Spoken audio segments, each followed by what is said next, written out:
My rich wife planned to divorce me after she stole my patents, so I sold them first and watched her empire fall from this chair. The radio crackled to life at 2:17 a.m., spitting static and fragments of late-night talk shows into my cluttered workshop. I'd been hunched over the workbench for 3 hours, soldering circuits and pretending I couldn't hear Valerie's voice drifting through the thin walls of our lakeside mansion. She was on another one of her marathon phone calls, the kind that made her pace like a caged animal across our hardwood floors. I'm Ben Travers, and I fix things for a living. Patent engineer by day, tinkerer by night, and apparently a fool by marriage. The irony wasn't lost on me, that I could repair any broken gadget, but couldn't seem to fix what was rotting in my own home. The timing has to be perfect, Craig. Valerie's voice cut through the static, sharp and urgent. If Ben finds out about the patent transfer before we're ready... My soldering iron slipped, sending a spark across the circuit board. Craig. That would be Craig DaCosta, her chief operating officer at Nextech Solutions, the company built on my innovations. The same Craig who'd been working late with my wife every night for the past 6 months. The same Craig who drove the silver BMW that had been parked in our driveway more often than my own pickup truck. I set down the iron and crept closer to the workshop door. Through the gap, I could see Valerie silhouetted against the kitchen window, her phone pressed to her ear like a lifeline. Even at this ungodly hour, she looked perfectly composed in her silk pajamas, every strand of her auburn hair in place. No, he doesn't suspect anything, she continued, her voice dropping to a whisper. Ben's too busy playing with his toys to notice what's happening in the real world. Besides, once the paperwork goes through, it won't matter what he thinks. The radio chose that moment to blast a commercial for mattresses, something about finding the perfect fit for couples. I wanted to laugh, but the sound stuck in my throat like broken glass. Instead, I reached over and switched it off, plunging the workshop into the kind of silence that makes your ears ring. I'd always known Valerie was ambitious. When we'd met 12 years ago at a tech conference in Boston, her drive had been magnetic. She was a junior marketing executive then, hungry and brilliant, with plans to revolutionize the industry. I was the quiet engineer with a head full of ideas and patents that nobody else understood. We'd been perfect complements, or so I thought. The kitchen light flicked off, and I heard her footsteps on the stairs. I waited until the bedroom door clicked shut before emerging from my hiding spot.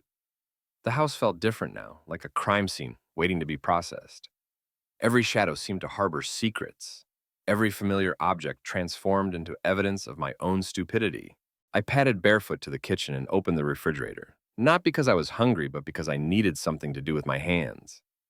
The cold air hit my face like a slap, and I stood there staring at leftover Chinese takeout and expensive wine that Valerie bought for her business dinners.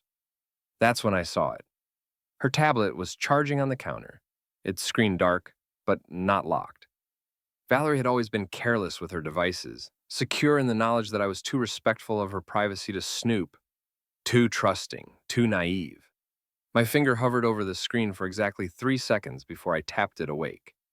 The calendar app was still open, displaying tomorrow's schedule. Most of it was the usual corporate nonsense.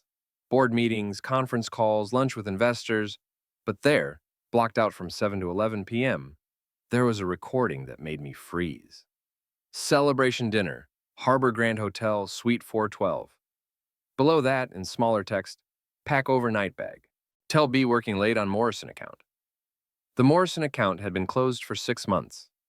I scrolled through her messages next, my hands surprisingly steady, despite the earthquake happening in my chest.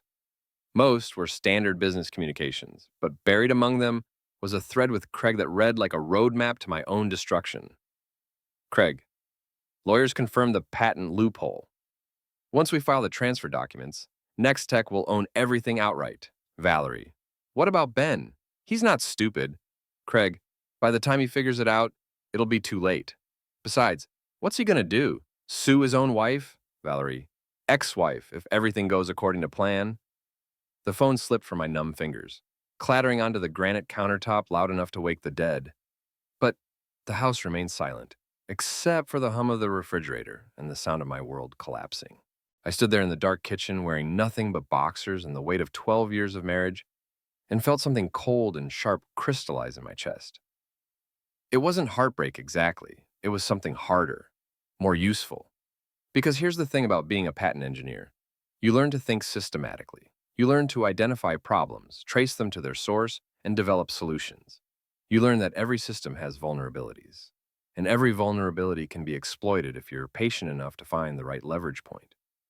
And as I stood there in my own kitchen, surrounded by the debris of my marriage, I realized something that made me smile for the first time in months. The patents Valerie was so eager to steal, the ones that formed the backbone of Nextech's entire product line, they were still registered in my name. All of them. Because in 12 years of marriage, I'd never gotten around to formally transferring them to the company. I'd always thought she'd cheat on me with a spreadsheet, not the help. But as it turned out, she was about to get both. The next morning arrived gray and drizzling, typical for October in Maine. I sat at my kitchen table, nursing black coffee and watching Valerie perform her morning routine with the precision of a Swiss watch. She moved through the kitchen like she owned it, which, I supposed, she thought she did. "You're up early," she said without looking at me, her attention focused on her phone screen. Even first thing in the morning, she looked like she'd stepped out of a business magazine. Tailored suit, perfect makeup, not a hair out of place. "Couldn't sleep," I replied, which was true enough. "Radio kept me up." She glanced at me then, her green eyes sharp and assessing. For a moment, I wondered if she could see the change in me, if my newfound knowledge was written across my face like a neon sign. But she just shrugged and went back to her phone. "I'll be late tonight," she said, grabbing her leather briefcase from the counter. "Morrison account is heating up again." The lie rolled off her tongue so smoothly I almost admired the craftsmanship. "Of course it is," I said. "Funny how these accounts always seem to heat up around dinner time." She paused at the door, her hand on the handle. "What's that supposed to mean?" "Nothing at all." I took a sip of coffee, meeting her gaze over the rim of my mug. "Just an observation about the demands of modern business." For a heartbeat, we stared at each other across the kitchen. Then she shook her head and walked out, her heels clicking against the hardwood like a countdown timer. I waited until her BMW disappeared down our tree-lined street before reaching for my own phone. My first call was to Ryder Knox, the patent lawyer who'd helped me file most of my intellectual property over the years. "Ben Travers," I said when his secretary put me through. "I need to see you today. It's urgent." "What's the emergency?" Ryder's voice was gravelly from 40 years of cigarettes and courtroom battles. He was old-school Boston Irish, the kind of lawyer who wore suspenders and kept a bottle of whiskey in his desk drawer. "Someone's trying to steal my patents. I need to know my options." There was a pause. "Your wife's company?" "Among others." I wasn't ready to spell out the whole sordid mess, not yet. "Can you see me this afternoon? Come by at 3, and Ben, bring all your documentation." My second call was to Mike Galloway, who owned Murphy's Tavern down by the harbor. Mike was an ex-cop turned bartender, the kind of guy who knew everyone's business and wasn't shy about sharing it. In a town like ours, information was currency, and Mike was the Federal Reserve. "Ben, you old coward!" Mike's voice boomed through the phone. "What's got you calling before noon on a Tuesday?" "Need to ask you about someone," I said. "Craig DaCosta. What do you know about him?" Mike's laugh was harsh. "DaCosta, that pretty boy from Nextech? What do you want to know?" "Everything. Meet me at the bar at 5. I'll tell you what I know, but you're buying the beer." I spent the morning in my workshop, but I wasn't tinkering with electronics. Instead, I was going through files, pulling together every patent application, every piece of documentation that proved my ownership of the intellectual property that had made Nextech profitable. The stack of papers grew steadily, each document another nail in Valerie's coffin. At 3 o'clock sharp, I was sitting in Ryder's office, watching him flip through my patents with the focused attention of a surgeon examining x-rays. "Jesus, Ben," he said finally, looking up at me over his reading glasses. "Do you realize what you've got here? Enlighten me. 17 patents, all registered in your name. According to my records, none of them have been formally transferred to Nextech. Your wife's been using them under an informal licensing agreement." "What does that mean, legally speaking?" Ryder leaned back in his chair, a slow smile spreading across his weathered face. "It means you own the store, and she's been shopping on credit. If you wanted to revoke that license, you could shut down her entire operation tomorrow." "What about selling them to someone else? Perfectly legal. They're your patents. You can do whatever you want with them." He paused, studying my face. "Ben, what's going on here? This feels like more than a business dispute." I told him everything. The overheard phone call, The tablet messages, the planned celebration dinner. Ryder listened without interruption, his expression growing darker with each detail. "I'm sorry," he said when I finished. "That's a hell of a thing to discover." "I'm not looking for sympathy," I said. "I'm looking for revenge." Ryder was quiet for a long moment, then opened his desk drawer and pulled out 2 glasses and a bottle of Jameson. He poured 2 fingers into each glass and slid one across the desk to me. "To revenge," he said, raising his glass. "The best kind of justice." At 5 o'clock, I was sitting at the bar in Murphy's Tavern, watching Mike polish glasses with the methodical precision of a man who'd found his calling. The place was nearly empty except for a few regulars and the smell of fried fish from the kitchen. "Craig DaCosta," Mike said, setting a beer in front of me. "Where do I start?" "The beginning works. Guy's been coming in here for about 2 years, always with different women. Always married women, if you catch my drift. Flashy dresser, drives that silver BMW like it's a rocket ship. Tips well, but treats the staff like servants." I took a sip of beer, letting Mike's words wash over me. "What kind of women?" "Executive types, mostly. Bored housewives with more money than sense. Your wife's been in here with him maybe a dozen times in the past 6 months." Mike's eyes were sympathetic but direct. "I'm sorry, Ben, I probably should have said something sooner. It's not your job to manage my marriage," I said. "What else?" "Word is, he's got gambling debts. Big ones. Owes money to some very unforgiving people down in Boston. That fancy lifestyle doesn't come cheap, and I don't think his next tech salary covers it." This was interesting. A man with money problems was a man with vulnerabilities. How big are we talking? 6 figures, from what I hear. The kind of debt that makes people desperate. We drank in comfortable silence for a while, watching the harbor through the tavern's salt-stained windows. Finally, Mike spoke again. "You know, Ben, if someone wanted to make life difficult for a guy like DaCosta, there are ways, legal ways." "I'm listening. Financial records are public if you know where to look. Tax liens, court judgments, and that sort of thing. And if someone happened to tip off the right people about potential embezzlement or fraud..." He shrugged. "Well, these things have a way of working themselves out." I finished my beer and left a 20 on the bar. "Thanks, Mike, for everything. Anytime. And Ben, whatever you're planning, be careful. Guys like DaCosta don't go down easy." That night, I sat in my workshop with my laptop, diving deep into the digital footprints that people leave behind without realizing it. Craig DaCosta's life was an open book if you knew how to read it. Tax records showed income that didn't match his spending. Credit reports revealed a man living on borrowed time. And buried in the public records of Suffolk County was a civil judgment for unpaid gambling debts totaling $180,000. But the real gold mine was in Nextech's own financial records, which I still had access to as a consulting engineer. Craig had been creative with his expense reports, billing personal expenses to fake client accounts, skimming money from research budgets, and generally treating the company treasury like his personal ATM. I compiled everything into a neat digital folder, complete with documentation and evidence trails. Then I encrypted it and stored it in 3 separate locations.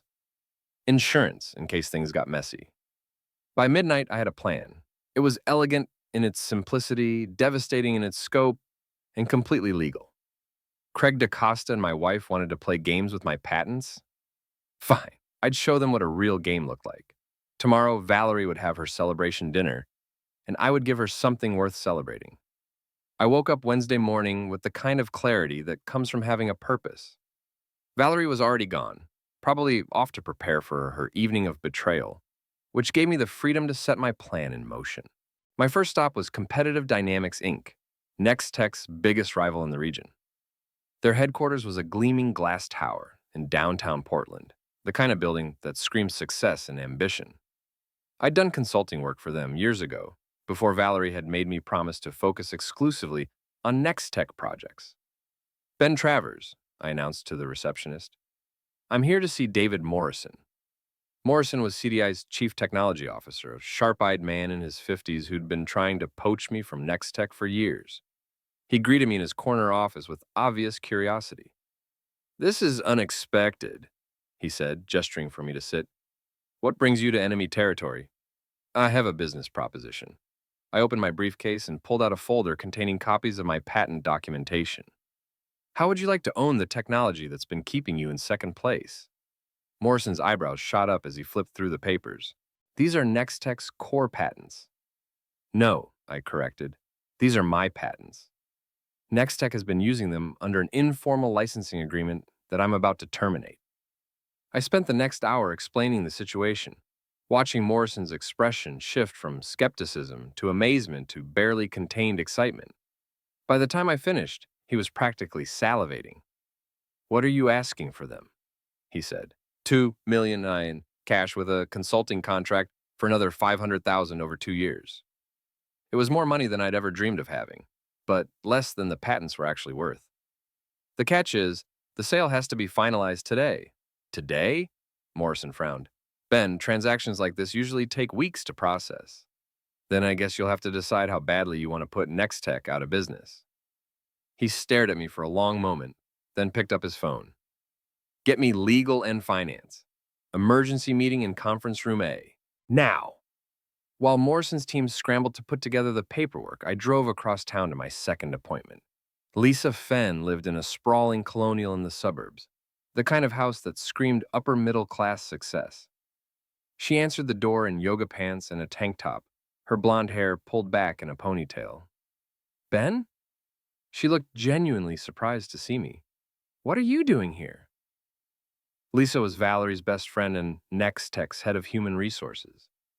She was also, according to the company gossip mill, Craig DaCosta's previous conquest before he'd moved on to my wife. I was counting on her jealousy to make her useful.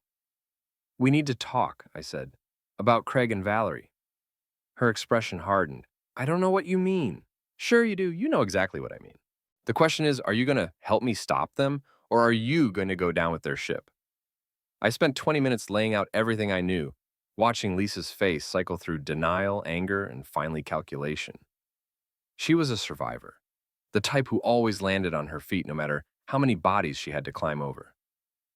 "What do you want from me?" she said finally. "Information, evidence, anything that proves Craig's been embezzling from the company." She was quiet for a long moment, then disappeared into her home office. When she returned, she was carrying a flash drive. "Financial records," she said, handing it to me. "I've been documenting Craig's creative accounting for months, waiting for the right moment to use it. Why help me?" Her smile was cold. "Because Craig promised me he was going to leave his wife for me. Then he promised he was going to leave me for your wife. I don't like being lied to." By 4 o'clock, I was back at CDI signing papers and watching my bank account balance increase by 7 figures. Morrison's legal team had worked miracles, pushing through documentation that normally took weeks to complete. The patents were officially transferred, the money was in my account, and Nextech's technological advantage had just evaporated. "Pleasure doing business with you," Morrison said, shaking my hand. "I assume you won't be attending Nextech's board meeting tomorrow?" "I wouldn't miss it for the world," I replied. At 7 o'clock, while Valerie was presumably checking into the Harbor Grand Hotel with her lover, I was sitting at Murphy's Tavern with Mike and a growing crowd of locals who'd heard rumors that something big was happening. Word travels fast in small towns, and the story of my patent sale was already making the rounds. "You really did it?" asked Tom Bradley, who ran the hardware store down the street. "Sold your patents to CDI?" "Signed the papers this afternoon," I confirmed, taking a sip of beer. The alcohol tasted like victory. "Jesus," said Sarah Mitchell from the coffee shop. "What's that going to do to Nextech?" "Nothing good," Mike answered with a grin. "From what I hear, those patents were the foundation of their entire product line." The conversation continued like that for hours, with more people drifting in as the news spread. By 10 o'clock, half the town knew that Ben Travers had just declared war on his wife's company. The other half would know by morning. My phone buzzed with a text message from an unknown number. "Board meeting moved to 8 a.m. tomorrow. Emergency session. Your attendance requested. R. Morrison, board chair." Robert Morrison was David's older brother and the chairman of Nextech's board of directors. He was also, according to the company bylaws, the only person who could call emergency meetings. I texted back, "I'll be there." At 11:30, just as the tavern was starting to empty out, my phone rang. Valerie's name flashed on the screen and I let it go to voicemail. She called back immediately, then again, then again. On the fourth call, I answered. "Hello, darling," I said cheerfully. "How's the Morrison account treating you?" "Ben, what the hell have you done?" Her voice was sharp with panic. I just got a call from Robert Morrison. He says you sold our patents to CDI. My patents, I corrected. And yes, I did. Lovely evening for it, don't you think? You can't do this! Those patents belong to Nextech. Actually, they don't, never did. I checked with my lawyer. I could hear Craig's voice in the background, urgent and angry. How's Craig handling the news? There was silence on the other end of the line. Then, Ben, we need to talk. We are talking. I mean, in person. This is... She paused, and I could practically hear her calculating. This is a misunderstanding. We can work this out. I'm sure we can. I'll see you at the board meeting tomorrow morning. I hung up before she could respond, then turned off my phone. Around me, the tavern had gone quiet. Everyone listening to my half of the conversation with the rapt attention of people watching a train wreck in slow motion. Well, Mike said into the silence, I guess the Morrison account just got a lot more complicated. The laughter that followed was the sweetest sound I'd heard in years. Thursday morning dawned clear and cold, with the kind of crisp autumn air that made everything seem sharper and more defined. I dressed carefully for the board meeting, choosing my best suit and the tie Valerie had given me for our 10th anniversary. If I was going to watch my wife's world burn, I wanted to look good doing it. Nextech's headquarters was buzzing with unusual activity when I arrived at 7:30. Employees clustered in small groups, whispering and casting nervous glances toward the executive offices. Word of the patent sale had clearly reached the rank and file, and the mood was somewhere between panic and morbid curiosity. I rode the elevator to the 15th floor, where the boardroom occupied a corner suite with panoramic views of Casco Bay. Through the glass walls, I could see the directors already assembled around the polished mahogany table. Valerie sat at the far end, her face pale but composed. Craig was nowhere to be seen. Ben, Robert Morrison, stood as I entered. He was a distinguished man in his 70s, with silver hair and the kind of presence that commanded respect. Thank you for coming. Wouldn't miss it, I replied, taking the empty chair directly across from Valerie. She wouldn't meet my eyes. I think we all know why we're here, Morrison continued, settling back into his chair. Yesterday afternoon, Ben Travers sold 17 patents to Competitive Dynamics, Inc. These patents form the technological foundation of virtually every product Nextech currently manufactures. A murmur ran around the table. Some of the directors looked shocked, others resigned. Margaret Chen, the company's chief financial officer, was frantically typing on her laptop. The immediate question, Morrison continued, is how this affects our operations going forward. Margaret? Chen looked up from her screen, her expression grim. It's catastrophic. Without those patents, we can't manufacture our current product line without paying licensing fees to CDI. Conservative estimates suggest that would eliminate our profit margins entirely. What about our existing inventory? Asked James Walsh, the marketing director. We can continue selling what we have in stock, but we can't produce new units without violating CDI's intellectual property rights.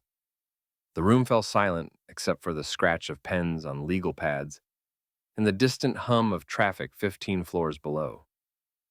I sat quietly, watching the faces around the table as the full scope of the disaster sank in. Ben, Morrison said finally, I have to ask, why did you do this? I leaned back in my chair, considering my words carefully. Because my wife and her COO have been planning to steal those patents for months, I decided to sell them before they could be stolen. The silence that followed was deafening. Valerie's face went white, then red, then white again. That's ridiculous, she said, but her voice lacked conviction. Ben, you're obviously upset about something, but I'm upset about a lot of things, I interrupted. I'm upset about the fake Morrison account meetings. I'm upset about the Harbor Grand Hotel. I'm upset about the patent transfer documents your boyfriend has been preparing. I pulled out my phone and scrolled to the screenshots I'd taken from her tablet. Should I read some of these text messages aloud? You went through my phone? The indignation in her voice would have been impressive if it weren't so hypocritical. Your tablet, actually. You left it unlocked on the kitchen counter.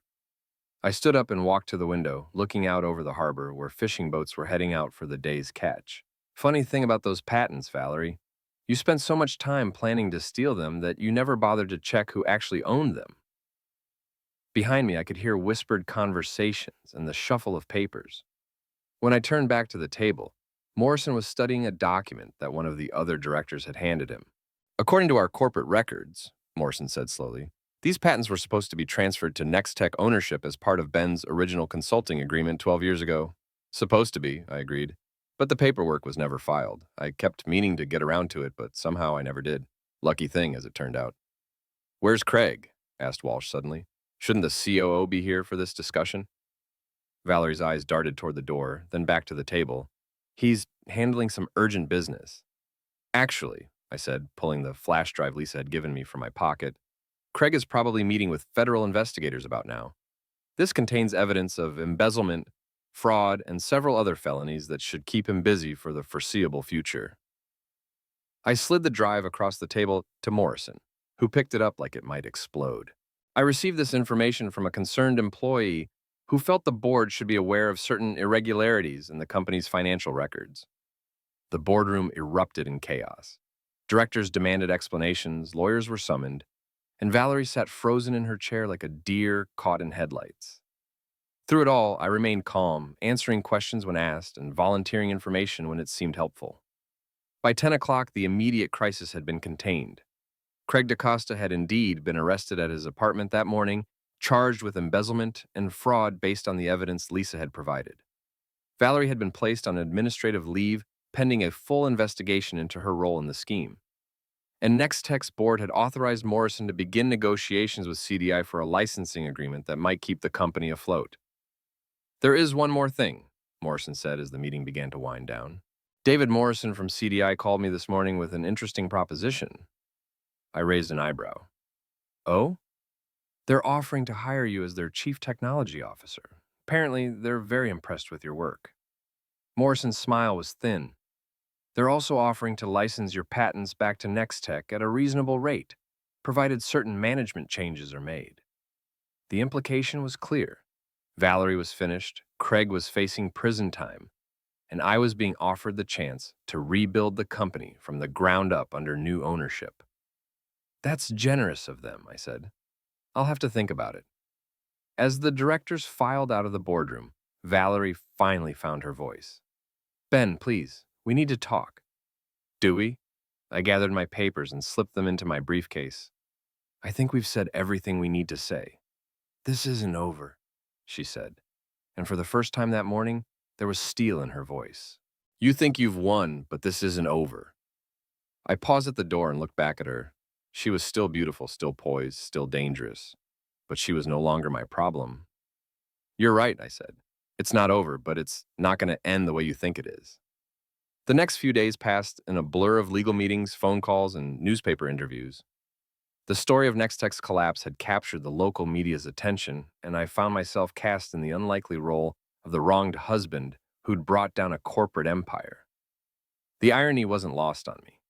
Craig DaCosta was denied bail and remained in county lockup, facing federal charges that could put him away for 20 years. His gambling debts, it turned out, were just the tip of the iceberg. The FBI had uncovered a network of financial crimes stretching back 5 years, with Craig at the center of it all. Valerie, meanwhile, had hired the most expensive lawyer in Portland and was fighting the charges against her with typical determination. She maintained her innocence, claiming she'd been manipulated by Craig and had no knowledge of his criminal activities. It was a believable story, and she told it with conviction. But I had one more card to play. On Saturday evening, I was sitting in my workshop when my phone rang. The caller ID showed Tasha Reynolds, Valerie's younger sister. "Ben," Tasha's voice was hesitant, "I hope it's okay that I'm calling." "Of course it's okay. How are you holding up?" Tasha was 32, a successful social media influencer with 500,000 followers and a lifestyle brand built around wellness and authenticity. She was also the only member of Valerie's family who'd ever treated me like more than an accessory to her sister's success. "I'm confused," she said, "and angry, and I don't know who to believe anymore." "What do you mean?" "Val keeps saying that you've lost your mind, that you're trying to destroy her out of spite." "But the things they're saying about Craig," she paused. "Ben, did my sister really cheat on you?" I closed my eyes, feeling the weight of 12 years of marriage pressing down on me. "Yes, Tasha, she did." "With Craig?" "Among others, apparently." There was silence on the other end of the line. Then, "I'm so sorry, Ben, I had no idea." "It's not your fault." "Actually, it might be." Her voice was barely a whisper. "Ben, there's something you need to know. Something I should have told you months ago." "I'm listening." Last spring, I was at Val's office for a photo shoot. Some lifestyle magazine wanted to do a piece about successful sisters or something. Anyway, I needed to use the bathroom and I got lost looking for it. I ended up in Craig's office by mistake. She paused, and I could hear her breathing heavily. They were there, Ben. Craig and Val. They were together, on his desk, and they were talking about you. My grip tightened on the phone. What were they saying? Horrible things. About how stupid you were. How easy it would be to take your patents once you were out of the picture. Craig said something about making it look like you were having a breakdown, that they could have you declared incompetent and take control of your assets. The workshop seemed to spin around me. Are you sure about this? I recorded it, she said quietly. On my phone. I didn't know what else to do. I was going to delete it, but something made me keep it. Tasha, I need that recording. I know, that's why I'm calling. Ben, they weren't just cheating on you. They were planning to destroy you completely. An hour later, Tasha was sitting in my kitchen, her phone connected to my laptop as we transferred the audio file. The recording was crystal clear, capturing not just the sounds of their affair, but the conversation that followed. Valerie's voice discussing my mental state and how they could use it against me. Craig's laughter as he described his plan to have me committed and take control of my patents through a conservatorship. This changes everything, I said when the file finished playing. What are you going to do with it? I looked at Tasha, this young woman who'd risked her relationship with her sister to do the right thing. I'm going to end this once and for all. Monday morning found me back in Ryder Knox's office, this time with a much larger audience. FBI agent Sarah Martinez sat across from me, listening to the recording with the focused attention of an aggressor sizing up prey. Next to her, Assistant District Attorney Michael Torres was taking notes and occasionally asking clarifying questions. This corroborates everything we suspected, Martinez said when the recording ended. Mrs. Travers wasn't just an unwitting participant in DaCosta's schemes. She was a co-conspirator. What happens now? I asked. Now we arrest her, Torres replied. Conspiracy, fraud, attempted theft of intellectual property. With this recording, we have enough to put her away for a very long time. The arrest happened that afternoon at Valerie's lawyer's office, where she was preparing her defense against the original charges. I wasn't there to see it, but Mike Galloway was, and he gave me a detailed account over beers at Murphy's Tavern that evening. She didn't go quietly, he said with obvious satisfaction, screaming about illegal recordings and police harassment all the way to the patrol car. Made quite a scene. Any word on bail? Denied.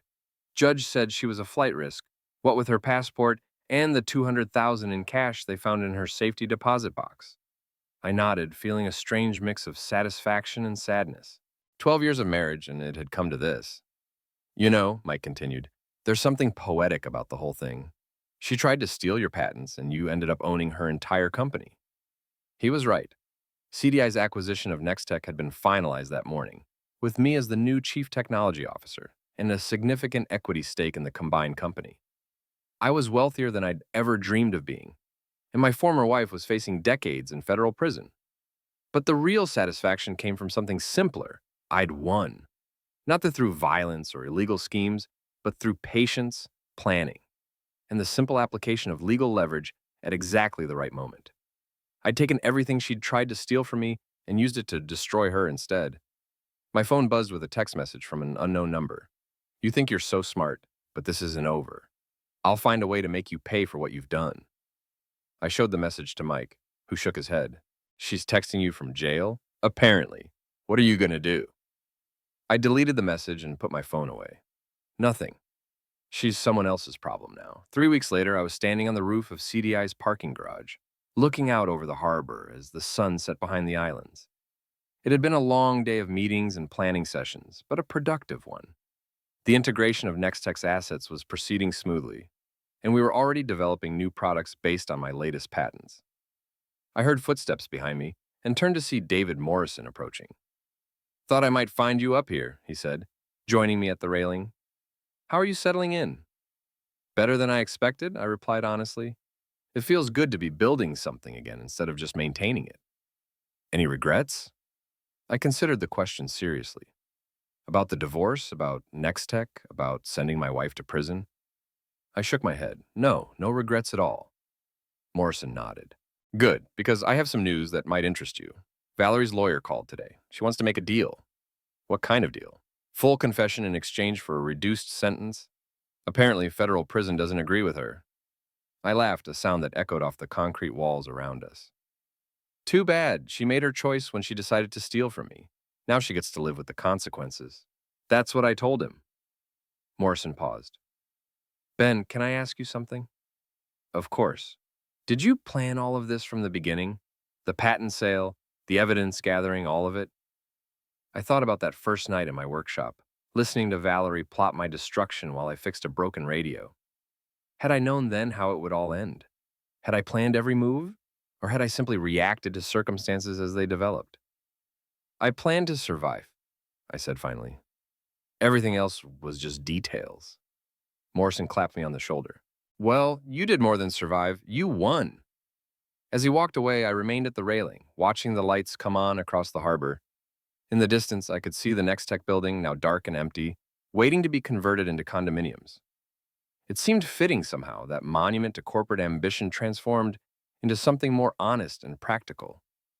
My phone buzzed with another message, but this time it was from Tasha. Saw the news about Val's plea deal. How are you doing? I typed back, never better. Thank you for everything. You deserve to be happy, Ben. Don't let her steal that from you, too. I smiled and put the phone away. Below me, the city was coming alive with evening lights and the promise of another day tomorrow. I had a new job, a new life, and a future that belonged entirely to me. Valerie had wanted to take everything I'd built and use it for her own purposes. Instead, she'd given me the motivation to build something even better. In trying to destroy me, she'd created her own destruction.